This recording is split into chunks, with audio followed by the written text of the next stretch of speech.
Peço que acessem a palavra do Senhor, no texto impresso ou no seu aplicativo, não importa. Mateus capítulo 26, apenas o versículo 20. Mateus capítulo 26, apenas o versículo 20. Ao cair da tarde, ou noutra versão, chegada a tarde, pôs-se ele à mesa com os 12 discípulos. Chegada a tarde, pôs-se Jesus à mesa com os seus 12 discípulos. Uma mesa entre nós. Uma mesa entre nós. Todos nós, com certeza, temos o desejo de compartilhar. Sim, compartilhar algo com alguém. Nós temos o anseio de reunir os nossos amigos e abrir o coração. Pode ser um problema que nós queremos compartilhar com o nosso amigo. Problema esse que, ao compartilhar, o simples fato de compartilhar já nos alivia, já nos traz paz. E quão precioso é que nós podemos ouvir dessa pessoa algo importante naquele momento. Pode ser um sonho, pode ser um sonho, que ao dividi-lo com alguém, nós encontramos nessa pessoa a reciprocidade, o retorno, que pode nos encorajar na busca, na concretização daquele sonho. Pode ser uma experiência marcante que tivemos, sem dúvida, ou uma alegria pela conquista de algo, ou simplesmente o prazer de encontrar alguém que nós amamos. Bem, então, aí vem uma pergunta. Qual o lugar mais apropriado e mais utilizado para nós compartilharmos tudo isso? Qual lugar? Qual espaço? A mesa. A mesa é, de fato, o melhor espaço. A mesa não é apenas um utensílio, não. A mesa, na verdade, é um símbolo que atravessou a história da humanidade, e está presente em todas as culturas. A mesa. A mesa é o lugar onde compartilhamos o pão de cada dia. A mesa é também o lugar das nossas histórias. Compartilhamos as nossas emoções, os nossos sorrisos, mas também as nossas lágrimas, as nossas tristezas. Sem dúvida alguma, a mesa é o lugar dos nossos amigos, onde abrimos o coração com liberdade e com sinceridade. O pastor Wagner referiu-se há pouco, eu nem havia me lembrado disso, e me lembrou na hora que o irmão estava falando isso, quando eu fui convidá-lo para dirigir um ministério aqui na igreja. Um pastor muito bom havia saído. Eu falei, o Wagner pode ser essa pessoa. Eu passei numa padaria, comprei uma broa, foi isso não? Uma broa, levei para ele e já comecei a adoçar o coração dele e da Márcia, e logo ele aceitou o desafio de servir a Deus. Mas nós tivemos a mesa, nós sentamos à mesa, sem dúvida alguma. Um grupo de homens da nossa igreja reúne-se há mais de 30 anos, ininterruptamente, todas as sextas-feiras, para um momento chamado de café da manhã. E ali acontecem ministrações, comunhão, oração e muita alegria. Sexta-feira, 6:30 da manhã. Eu já participei de vários. Que bênção! 12, 15 homens se reúnem numa casa. Que bênção! Mas todos estão ao redor de uma mesa. Quantos almoços, quantos jantares eu pude compartilhar nesses 9 anos que aqui estive. Eu estive à mesa com os meus irmãos dessa igreja muitas vezes. Muitas vezes. Quantos momentos gostosos, quantos papos, quantas ministrações, quantos momentos de alegria. Como foi hoje na casa do presbítero Ribamar e da Lucy. Eles me convidaram mais ou menos perto da meio-dia, e nós estamos entre as caixas, montando as caixas de mudança. E aí, pastor, quer vir almoçar aqui? Ah, que bênção, né? Que bênção. Estávamos já pensando no almoço ali quando fomos lá. E ao redor de uma mesa, nós pudemos compartilhar muita coisa boa. Saímos de lá edificados, não apenas alimentados, com um prato maravilhoso que ele preparou, mas quanta coisa boa nós trouxemos daquela mesa. A mesa é o lugar, queridos irmãos e irmãs, é o lugar onde compartilhamos o que há de mais precioso na nossa vida. A Bíblia registra inúmeros momentos marcantes ao redor de uma mesa. Quem não se lembra da mesa da proposição, como tem um momento, um espaço litúrgico importante lá no tabernáculo, com grande significado. A mesa na casa de Levi ou de Mateus, que foi usada para celebrar a grande decisão de Mateus, de agora seguir a Jesus e transformar-se num apóstolo importante, no escritor do primeiro livro do Novo Testamento. A mesa do banquete celestial, a Bíblia registra esse momento que nós vamos vivenciar celebrando com todos os santos a vitória do Cordeiro com glórias e honras, lá no céu, no grande banquete. O versículo que nós lemos inicialmente apresenta a mais famosa mesa da história da humanidade. Nela acontece algo que foi perpetuado como meio de graça, como acabamos de ouvir agora, como meio de graça para todo cristão. Eu me alimento dela, você também. Nós nos alimentamos espiritualmente. E nesse cenário de Jesus com seus 12 apóstolos, aprendemos muitas lições. Eu quero destacar apenas duas. Nessa ceia, vivemos a glória da presença de Jesus. Vivemos a glória da presença de Jesus. A mesa da comunhão, como é assim conhecida e chamada, foi pintada por famosos artistas. A obra A Última Ceia, de Leonardo da Vinci, foi restaurada há alguns anos, há uns 15 anos atrás, e foi gasto cerca de 9 milhões de dólares na sua restauração. Tudo porque entendem que essa obra registra a comunhão de Deus com os homens. É o Deus que desce à terra, é o Deus que se senta à mesa, é o Deus que fala, é o Deus que ceia, é o Deus que ministra, é o Deus que fala ao coração do ser humano. Comunhão é um sinal tão vital, tão importante em todas as nossas relações, com Deus, conosco mesmo, com a família, com a igreja, com os nossos amigos. Portanto, precisa ser mantida e, se necessário, restaurada a qualquer custo, não importa. Precisamos restaurar, e a mesa é o grande símbolo. O texto bíblico que nós lemos no início, muitíssimo conhecido, diz que ao cair da tarde, pôs-se Jesus à mesa com seus 12 discípulos.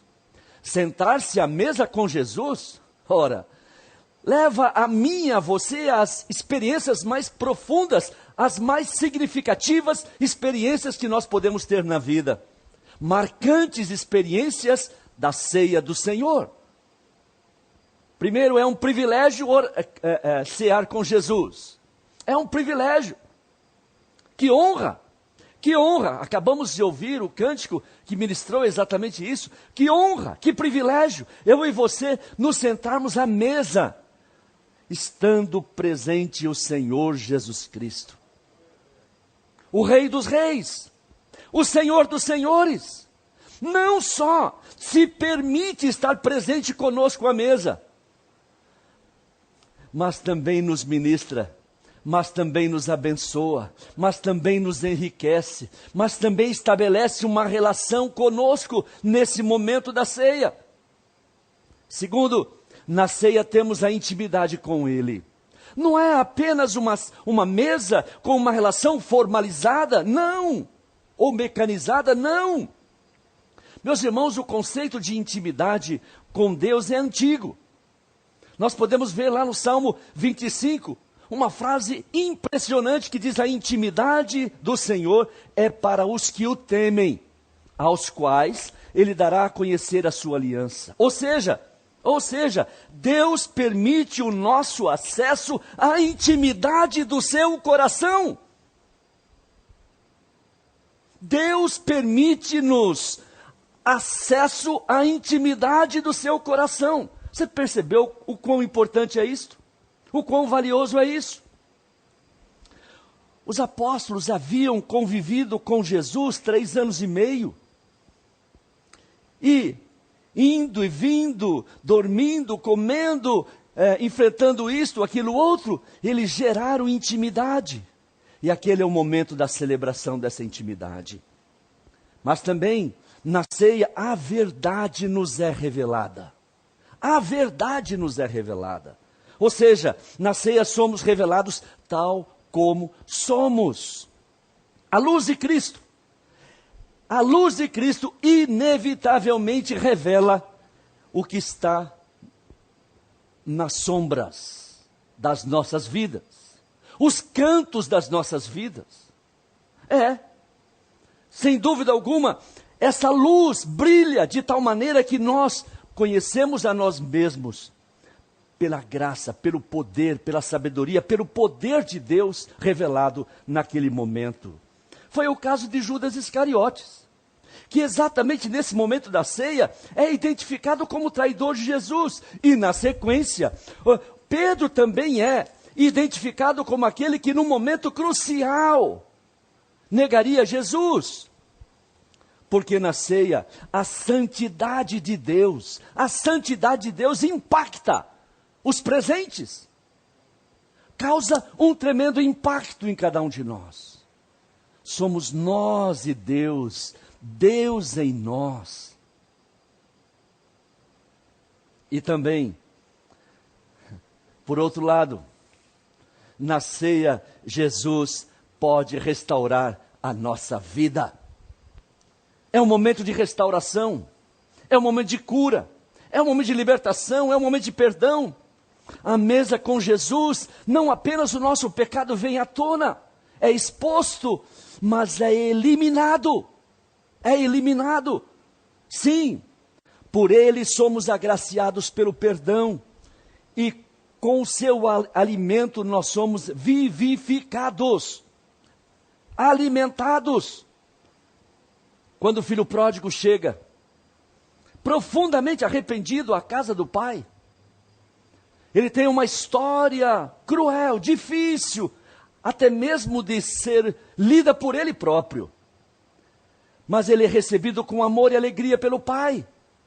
Ele é recebido com amor e alegria, e imediatamente o pai ordena que matem um novilho. Vamos preparar uma mesa, vamos preparar uma festa. Vamos churrasquear, usando aí um neologismo, porque o meu filho que estava perdido, novamente se encontrou e encontrou o caminho do Pai. Esta é a ceia que celebra a restauração da vida. Na ceia de Jesus, a comida que está sobre a mesa simboliza a eficácia, o poder do seu sacrifício em favor de nós. Nos remete à cruz do Calvário, como foi ministrado há pouco pelo pastor Adilson. Mas há uma segunda lição importante. Não apenas vivemos na ceia a glória da presença de Jesus, que proporciona tudo aquilo que eu acabei de dizer. Na ceia de Jesus, há sempre um prato a mais. Há sempre um prato a mais. Sim.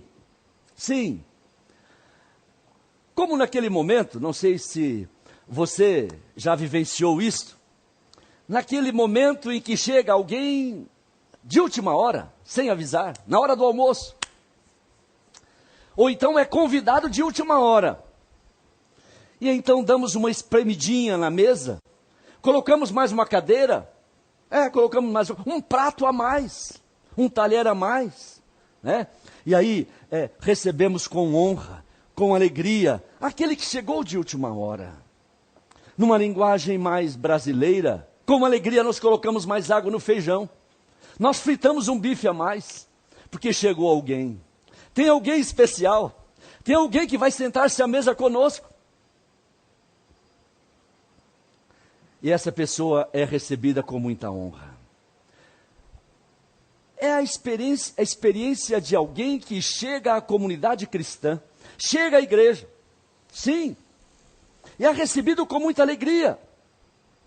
Isso aconteceu comigo, sim. Eu me lembro muito bem dessa experiência. Eu tinha 18 anos, quando cheguei à IPI de São Caetano do Sul. A mesa estava perfeitamente organizada naquela igreja. Sim, os ministérios funcionando, os jovens atuando de forma tão responsável nas suas atribuições. Havia um clima de paz, de alegria e muita realização naquela mesa.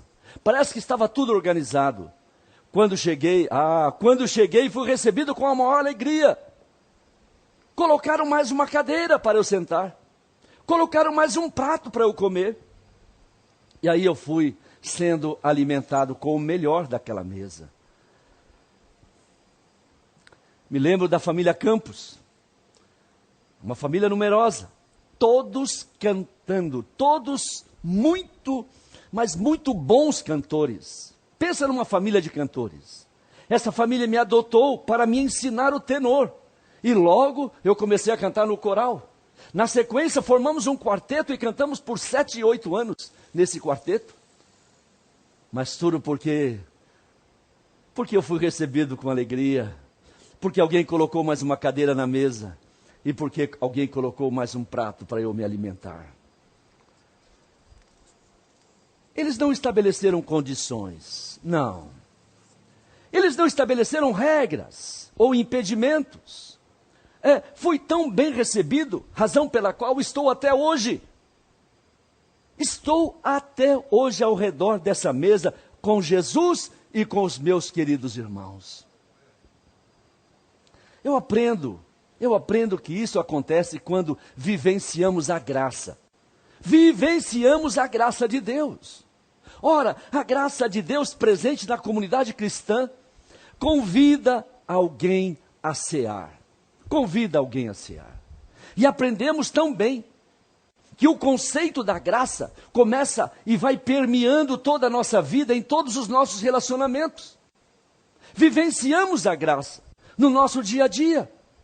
Assim, não ficamos com a obrigação de fazer o mesmo, ou fazer alguma coisa em troca porque alguém nos abençoou com alguma coisa. Não! Nós recebemos a graça de Deus. Nós não estamos pagando, não pagamos alguma coisa que nós recebemos, porque graça não pode e não exige nada em troca. Graça, é aquilo que Deus nos dá, é aquilo que nós oferecemos. Isto é graça, isto é graça. Graça não se estrutura nos valores mercantilistas ou utilitaristas, não, absolutamente. Graça é a ação de Deus em nós e através de nós. Graça é a ação do Espírito Santo em nós e através de nós. Essa graça flui naturalmente, com poder, de maneira a impactar as pessoas com as quais nós nos relacionamos. E aí quando alguém chega, quando o estranho chega, ele deixa de ser estranho, porque logo colocamos mais uma cadeira. E colocamos mais um prato na mesa. Fritamos mais um bife e colocamos mais água no feijão. Vivenciamos a graça. Mas há também, desta forma, a graça nos torna amorosos hospitaleiros. Amorosos hospitaleiros. No livro A Experiência da Mesa, o segredo de criar relacionamentos profundos, a escritora Devi Titos diz que a hospitalidade transforma estranhos em amigos. Estranhos em amigos. Nós podemos ver isto na ministração de 3 apóstolos no Novo Testamento. Eles fundamentaram a hospitalidade como uma marca, mas muito mais do que isso, uma virtude que nós precisamos vivenciar no nosso dia a dia. Paulo diz: compartilhem o que vocês têm com os santos em suas necessidades. Pratiquem a hospitalidade. Pedro disse: sejam mutuamente hospitaleiros, sem reclamação. João disse: é, pois, nosso dever receber com hospitalidade irmãos como esses, para que nos tornemos cooperadores em favor da verdade. Hospitalidade, palavra abençoada na Bíblia. Hospitalidade no texto original, no Novo Testamento, é a junção de duas palavras. Philos e xenos. Philos significa amigo e xenos significa estranho. Philos e xenos, amigo e estranho. Então, num sentido literal, hospitalidade significa transformar estranhos em amigos. Transformar estranhos em amigos. Eu me lembro da experiência de Abraão. Abraão estava lá no Carvalho de Mamre, sentado num dia de muito calor, talvez mais de 40 graus. Ele estava, quem sabe, lá deitado numa rede ou sentado numa cadeira, tomando uma fresca. Quem diz, o pessoal, pelo menos no estado de São Paulo, diz isso, tomando uma fresca. Quando de repente ele percebe 3 homens à sua frente. Abraão não os conhecia. Mas Abraão se dirige a eles e diz o seguinte: sejam bem-vindos, descansem, tomem água, comam uma refeição e depois sigam viagem. Sejam bem-vindos. Abraão vivenciou a graça da hospitalidade sem saber que eram anjos enviados por Deus.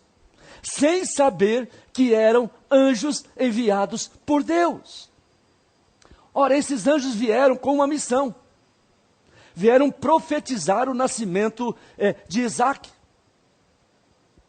Abraão e Sara, idosos. E então esses anjos vêm para dizerem: daqui a 1 ano, nós voltaremos aqui e vocês vão ter um filho. Sabe o que eu consigo concluir com isso? Quem é gracioso hospitaleiro, sempre é abençoado. Sempre é abençoado, e é verdade. Quando você se coloca à disposição para servir alguém, quando você recebe alguém com alegria, você é muito mais abençoado. Você se sente feliz, servindo a Deus, servindo as pessoas. A hospitalidade me leva a abrir espaços na minha vida, abrir espaços na minha agenda para o outro. Ou seja, eu estou colocando uma cadeira a mais, eu estou colocando um prato a mais, para que essa pessoa seja bem-vinda e se alimente da minha mesa. Nesta semana, com muita alegria, vamos receber 81 novos membros, ou irmãos e irmãs, à comunhão da igreja. Irmãos e irmãs, membros desta igreja, colocaram 81 cadeiras e 81 novos pratos à mesa para essas pessoas, que chegaram e se alimentaram, e foram chegando, e foram se tornando íntimos dessa mesa. E agora, eles já participam dessa mesa. Que bênção! Eles já fazem parte da comunidade.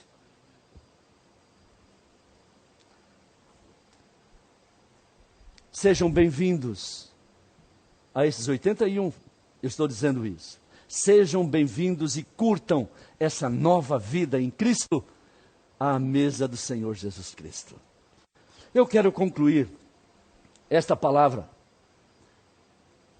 fazendo algumas perguntas. A primeira é: o que esta palavra tem a ver com a sua vida? O que esta mensagem tem a ver com a sua vida? Acaso você está fora da mesa e dela gostaria de participar? Você, meu irmão, você que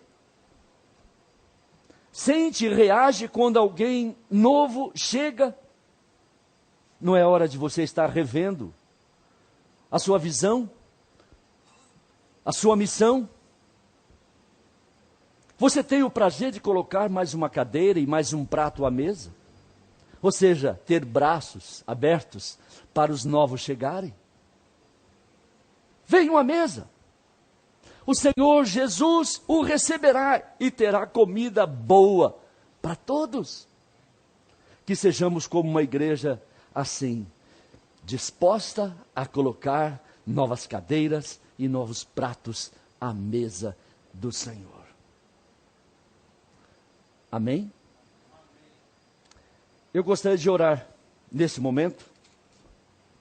Eu gostaria de pedir que Deus nos capacite. Que Deus nos dê a graça em abundância, para que possamos vivenciá-la de tal forma que sejamos agentes, que sejamos meios, para que muitos possam se sentar à mesa do Senhor.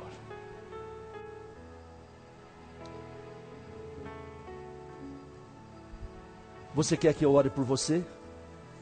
Você que recebe essa mensagem pela internet, o que esta palavra tem a ver com a sua vida?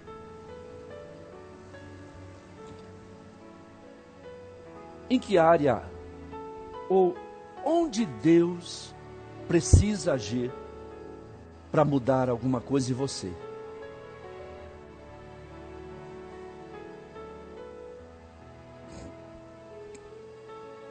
Quem sabe você esteja fora desta mesa e quer dizer nesse momento: eu quero voltar para esta mesa, eu quero retornar. Como na parábola, o Pai está de braços abertos para você. Jesus está sentado à cabeceira desta mesa e está dizendo: você é bem-vindo, chega mais, venha, venha.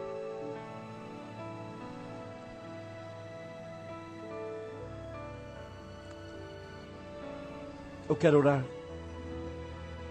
com você, que muitas vezes sente o desejo, mas não consegue colocar mais uma cadeira e mais um prato para um estranho chegar. Eu quero orar para que o Espírito Santo toque o seu coração e te capacite e te condicione para que você seja um canal de bênção, para que muitos aproveitem do bom alimento desta mesa, na presença de Jesus. Vamos orar? Pai, Deus de amor, Deus de graça, louvado seja o teu nome, bendito seja o Senhor, Rei dos reis, Senhor dos senhores.